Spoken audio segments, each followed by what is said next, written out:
Hello friends, मेरे channel पे आप सबका स्वागत है। ये स्टोरी और ये वीडियो आपको पसंद आए तो लाइक, शेयर और सब्सक्राइब मेरे चैनल को ज़रूर करना। ये वीडियो और ये पार्ट आपको कैसा लगा ये कमेंट सेक्शन में मुझे ज़रूर बताना।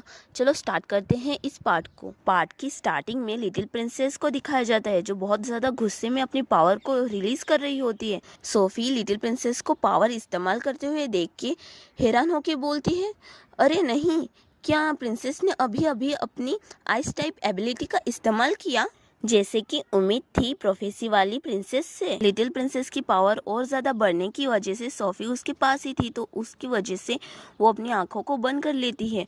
और जो दूसरे लोग हैं, मतलब गार्ड और मेड, गार्ड वो उस मेड को उठा रहा होता है और उस एबिलिटी को देखते हुए वो हैरान होकर बोलता है, यह पावर सच में बहुत ताकतवर है। अभी हमें प्रिंस का सीन दिखाया जाता है जो लिटिल प्रिंसेस को ये एबिलिटी इस्तेमाल करते हुए देख के अपनी सोट को म्यान में रखते हुए खुश होकर वो बोलता है, इसका महत्व इतना ज्यादा है ना, सच में पैथेरियन रॉयल फैमिली के बिल्कुल लायक है। क्राउन प्रिंस लिटिल प्रिंसेस की ओर बड़े धीरे से आते हुए बोलते हैं, तुम्हारे इस ब्रदर के खिलाफ डटकर मुकाबला करने के लिए हमारी व्हाइट टाइगर भी काफी कमाल की है। क्राउन प्रिंस को खुद के पास आते हुए देख के लिटिल प्रिंसेस सोफी और खुद के चारों ओर प्रोटेक्टिव बैरियर बना लेती है। साथ में गुस्से में चिल्लाती है खड़ खड़ करके, और उसका कहने का मतलब होता है, पास मत आओ, अगर आए तो मैं तुम्हें तबाह कर दूंगी, मतलब डिस्ट्रॉय कर दूंगी।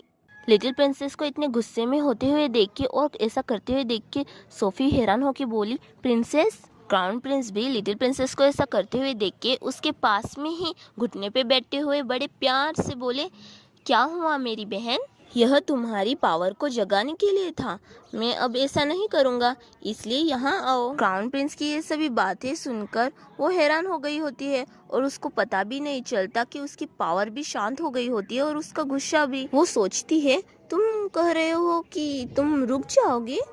ये सब सोचते हुए उसका मुंह शौक के मारे खुला का खुला ही रह जाता है और वो सोचती है, और इसके ऊपर से तुमने यह जानबूझकर किया? फिर वो बड़े ध्यान से सोचने लगती है कि यह सच है, मुझे पहले जैसा किलिंग इंटेंट महसूस नहीं हो रहा है। लेकिन फिर भी ऐसा सोचते हुए वो बड़े ध्यान से उसको देख के सोचती है, मुझे अभी भी यह सस्पिशियस लग रहा है। ये कितनी ब्यूटीफुल पिक्चर है ना, मुझे तो बहुत पसंद आई फ्रेंड्स। आपको भी पसंद आई हो तो कमेंट सेक्शन में हार्ट शेप ज़रूर मेंशन करना। क्राउन प्रिंस लिटिल प्रिंसेस के मुंह के सामने अपने एक हाथ को लाते हुए वो बोलते हैं, मैंने शुरुआत से ही यह सोचा है। क्राउन प्रिंस को ऐसा बोलते हुए देख के और उसके हाथ को अपने पास आते देख के लिटिल प्रिंसेस की धड़कन, मतलब कि दिल की धड़कन तो बहुत जोरों जोरों से धड़कने लगती है। क्राउन प्रिंस लिटिल प्रिंसेस के सर को बड़े प्यार से सहलाते हुए खुश होकर बोल रहे होते हैं, तुम्हारी आंखें सच में बहुत खूबसूरत हैं, तुम्हें पता है? क्राउन प्रिंस को अपने साथ ऐसा करते हुए देख के लिटिल प्रिंसेस थोड़ी इरिटेट होकर सोचती है, मुझे मत छुओ। क्राउन प्रिंस बोलता है, खैर, यह देखते हुए कि हमारी माँ ने तुम्हें जन्म देने के लिए अपनी जान जोखिम में डाली थी, तो यह बात समझ में आती है। अरे तुम तो कभी माँ से नहीं मिली हो, है ना, बेचारी बच्ची। उसकी ये बात सुनकर लिटिल प्रिंसेस अपनी जो आंखें बंद की थी उसमें से एक आंख को खोल के उसको देखते हुए सोचती है, वह क्या है? किसी तरह तुम्हारी आवाज़ अकेली लग रही है। अरे क्या ऐसा हो सकता है कि इजेटन शुरुआत में इसलिए रुका था क्योंकि उसने सोचा था कि जिस बच्ची के लिए उसकी माँ ने अपनी जान जोखिम में डाली उसके पास कोई ताकत नहीं थी। इजेटन वो क्राउन प्रिंस को बोल रही है, पहले हमें लुमेर पैथेरियन करके उसका नाम बताया गया था, अब वो उसे इजेटन क्यों बोल रही है वो पता नहीं, पर इसमें जो लिखा है वही हम बोलेंगे उसको। और ज़्यादातर मैं क्राउन प्रिंस ऐसा करके बोलूँगी, ओके, तो कंफ्यूज मत हो जाना। फिर भी इजेटन केवल 12 साल का था, अपनी माँ को खोने का सदमा उसके लिए बहुत बड़ा रहा होगा। उसने माफ़ी मांग ली है, इसलिए चलो उसे माफ़ कर देते हैं। क्राउन प्रिंस अभी भी उसके सर को सहला रहा होता है और स्माइल करते हुए बोलता है, तुम्हारी पावर अवेकन होने पर कॉन्ग्रेचुलेशन। अभी भी क्राउन प्रिंस जो उसका सर सहला रहे थे उसकी वजह से लिटिल प्रिंसेस थोड़ी इरिटेट थी और वो हैरान होकर बोलती है, एबिलिटी? क्राउन प्रिंस बहुत ज़्यादा बड़ी स्माइल के साथ बोलते हैं उससे, माफ़ करना कि मैंने तुम्हें थोड़ा कठोर तरीका अपनाकर मजबूर किया। लेकिन सच कहूँ तो मैं अपनी लिटिल सिस्टर को पसंद करता हूँ क्योंकि वह क्यूट और टैलेंटेड है। मैं तुम्हारी रक्षा करूँगा, इसलिए चलो लंबे समय तक साथ रहते हैं। लिटिल प्रिंसेस क्राउन प्रिंस की ये सभी बातें सुनकर बहुत ज़्यादा गुस्से में अपने नन्हे नन्हे पैरों से उसकी ओर हाथ हिलाते हुए, मतलब पैर हिलाते हुए वो क्या करके चिल्लाती है। उसका मीनिंग होता है पावर को जगाने के लिए धन्यवाद। लेकिन सोफी को लगभग बहुत गंभीर चोट लग गई थी।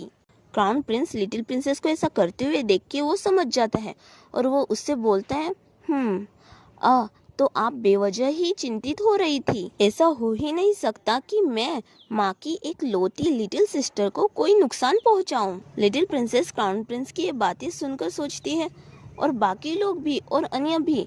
रुको, तुमने क्या कहा? क्राउन प्रिंस बोलता है, सही कहा ना आंटी सोफी। सोफी को तो कुछ समझ में ही नहीं आता कि क्या बोलूं और वो बस स्माइल करती है। लिटिल प्रिंसेस शौक के मारे बस खूंगी बोल पाती है और वो सोचती है, आंटी सोफी। लिटिल प्रिंसेस अपने नन्हे नन्हे हाथों को अपने मुंह के सामने ले जाती है बड़े ध्यान से और शौक के मारे सोचती है, सोफी माँ की सिस्टर थी तो इसलिए वह मेरी नैनी बन सकी। ये सब सोचते सोचते उसको चक्कर आने जैसा महसूस हो रहा होता है। शायद इसलिए क्योंकि मैं बहुत सी चौंकने वाली चीजों से गुजरी हूँ, मुझे थोड़ा चक्कर आ रहा है। लिटिल प्रिंसेस तो क्राउन प्रिंस के हाथों में बेहोश हो गई होती है और उसकी आत्मा उसके शरीर से निकल गई होती है। उसकी आत्मा भी कितनी क्यूट है ना।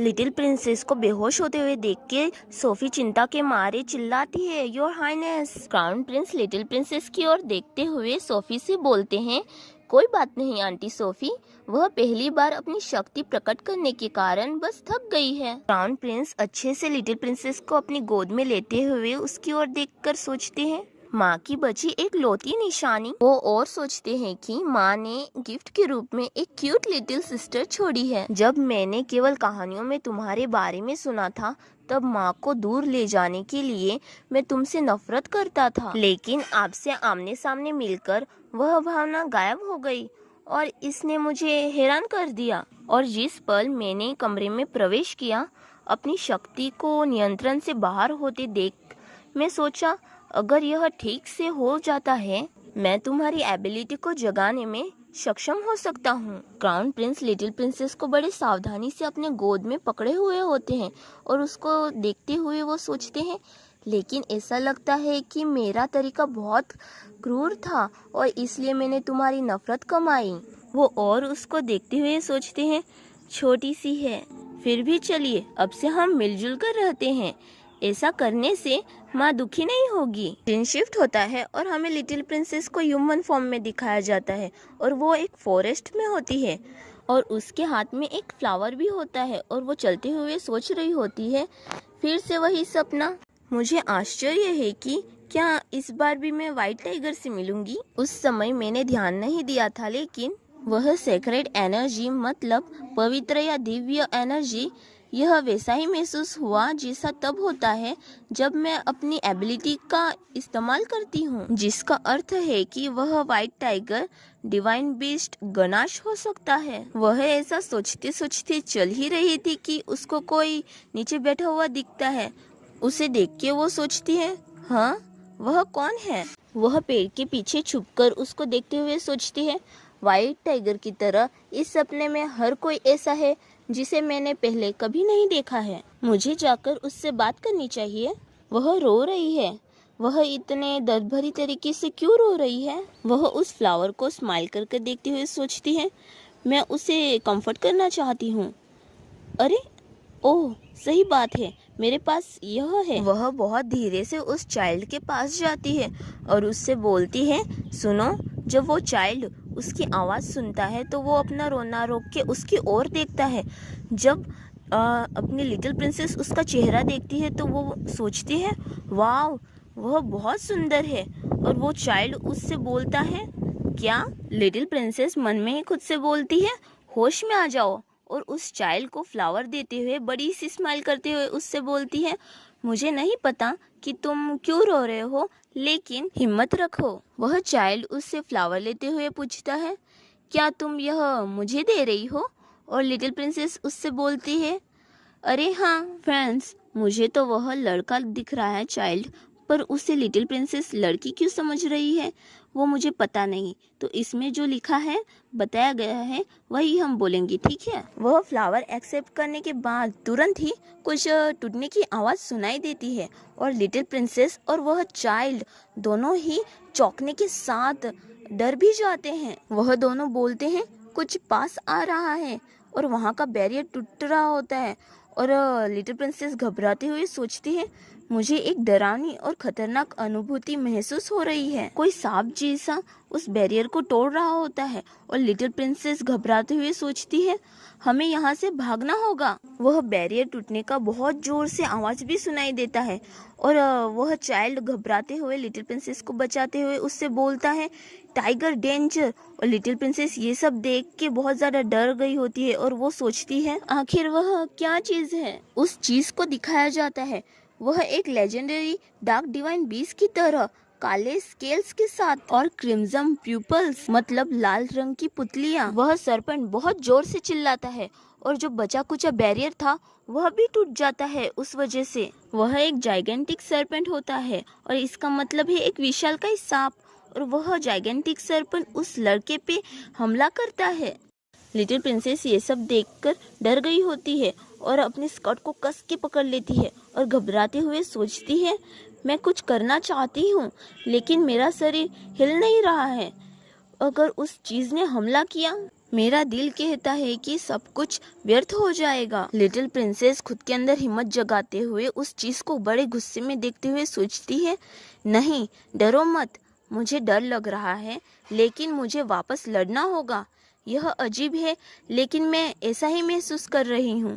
वह लड़का अपने हाथों में इलेक्ट्रिक चेन जैसी पावर को एक्टिवेट कर रहा होता है और लिटिल प्रिंसेस से बोलता है, नहीं व्हाइट टाइगर, तुम अभी उस चीज को नहीं संभाल सकती। वह उस पावर को पूरी तरह एक्टिवेट करते हुए उससे बोलता है, मैं इसे रोकूंगा, अभी भाग जाओ। वह चाइल्ड उस पावर की हेल्प से उस जाइगेंटिक सरपेंट को बांधने की कोशिश करता है और लिटिल प्रिंसेस ये सब देखते हुए सोचती है, उस चीज का अकेले सामना करना असंभव है, मैं भी मदद करूंगी, हमें मिलकर काम करना होगा। वह उस पे हमला करता हुआ लिटिल प्रिंसेस से बोलता है, पीछे हटो व्हाइट टाइगर। लिटिल प्रिंसेस उसकी ये बात सुनकर हैरान हो गई होती है और वो सोचती है, रुको व्हाइट टाइगर, वह मुझे शुरुआत से ही ऐसा क्यों बोल रही है।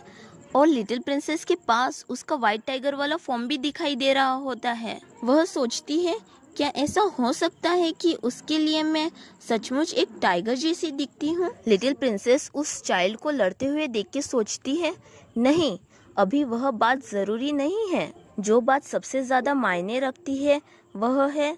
और सरपेंट को हमला करता हुआ देख के लिटिल प्रिंसेस घबराते हुए सोचती है, न जाने क्यों मुझे पूरा यकीन है कि अगर सांप ने मुझ पर यहाँ हमला किया तो मैं अपनी आंखें फिर कभी नहीं खोल पाऊंगी। इसका मतलब है तो मैं हमेशा के लिए सो जाऊंगी। वो लिटिल प्रिंसेस की ओर देखते हुए उससे बोलता है, शायद मैं अभी के लिए इससे निकल जाऊं, लेकिन किसी दिन यह तुम्हारे लिए फिर आ सकता है, इसलिए हमेशा सतर्क रहना। वह सरपेंट के बारे में लिटिल प्रिंसेस को बता रहा होता है। लिटिल प्रिंसेस के पीछे खड्डा हो गया होता है और वो सोचती है, मुझे उस लड़की को सुरक्षित स्थान पर पहुंचाना होगा। और वो गड्ढे में गिर रही होती है और वो चौंक के सोचती है, मेरा शरीर। वह गिरने की वजह से जोर से चिल्लाती है और उस चाइल्ड को लड़ते हुए देख के वो सोचती है, नहीं मुझे उस लड़की की मदद करनी होगी। वह चाइल्ड लिटिल प्रिंसेस को वहां से गिरते हुए देख के स्माइल करते हुए उससे बोलता है, गुड बाय व्हाइट टाइगर,